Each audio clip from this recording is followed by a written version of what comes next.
And now, it's time for SPG, as in Super Bacanern Secret File. Nagmukbang ng tahong. Good day, DJ Rocky. Nais ko lang ibahagi ang kwentong SPG ko para na rin mabigyan niyo ako ng magandang payo tungkol sa sitwasyon namin ng jowable kong Butch Anson Roa. Itago mo ko sa pangalang Aiza. At itago natin ang jowa ko sa pangalang Rap. At ito, ang aking SPG, as in Super Bacanern Secret File. Para kaming sina Jake Zyrus at Aiza Sigera. Kami ay nabibilang hindi sa community pantry, kundi sa isang community na parehong nakapanty. Eto na nga.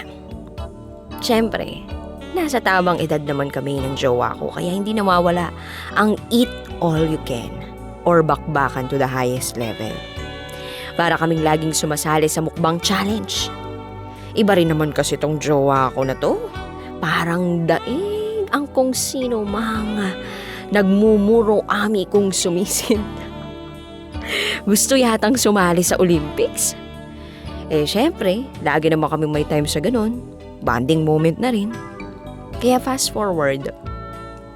Syempre, kabisado na namin ni Rap ang amoy ng isa't isa. Ganito kasi yun, pag namukbang siya sa akin, or kapag kumakain siya ng seafood na tahong, syempre parang nasa langit ang pakiramdam. Kaso, pag ikikiss na talaga niya ako, ang baho ng bibig niya. Yung tipong langit na ang pakiramdam, naging impyerno pa. Kasi ang baho talaga parang amoy bulok na ipin. Oh my God. Naisip ko naman, imposible naman yun dahil lang sa kinain niyang tahong kaya bumaho. Kaya isang araw, tinapat ko siya, DJ Rocky. Sabi ko, Be, alam mo naman na mahal kita.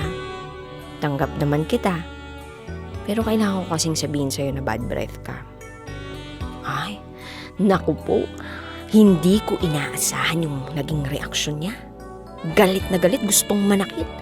Sabi ba naman sa akin, dahil daw sa pagkain niya ng tahong ko, kaya ganun yung amoy ng bibig niya.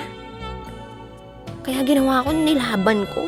Kinuskus kong mabuti ang kasingit-singitan. Kulang na lang lagyan ko ng Charm Fabcon, yung Pokemon Go. Tapos inamoy ko talaga yung akin. Ibang-iba talaga sa amoy ng bibig niya. Tapos nag-walk out siya kasi wala pa raw na mahiya sa kanya ng gano'n. Di ba, DJ Rocky, pag love mo, sasabihin mo yung totoo. Dapat palang sinabi ko na lang, it's a prank. Baka sakaling hindi siya nagalit. Tanggap ko naman lahat sa kanya. Kaya nga gusto ko siya Gusto ko rin namang maayos siya. Mas nagkakagalit naman yata kung sa iba niya pa marinig, di ba? Nakakalungkot lang kasi 6 na araw na kami hindi nagpapansinan ng jowa kong sarap. Ay, ano na pong gagawin ko, DJ Rocky? Sana mabigyan niyo ako ng payo. Paano ba ipapaliwanag sa kanya na hindi ko naman siya gustong ipaya? Nalulungkot lang talaga ako ngayon. Miss na miss ko na siya. Miss na miss ko na ang eat all you can namin. Miss na miss ko na ang mukbang challenge namin. Ay, sana matulungan niyo ako. Muli, ako si Aiza. At ito ang aking secret file na SPG. As in, Super Bacanern Secret File. Always your number one FM radio station. Love Radio. Kabisyo, nakarelate ka ba sa secret file na binasa ko? Kung nakarelate ka, mag-subscribe ka na dito sa aming YouTube channel at pindutin mo na rin ang notification bell para updated ka sa mga susunod na episodes ng DJ Rocky Secret File.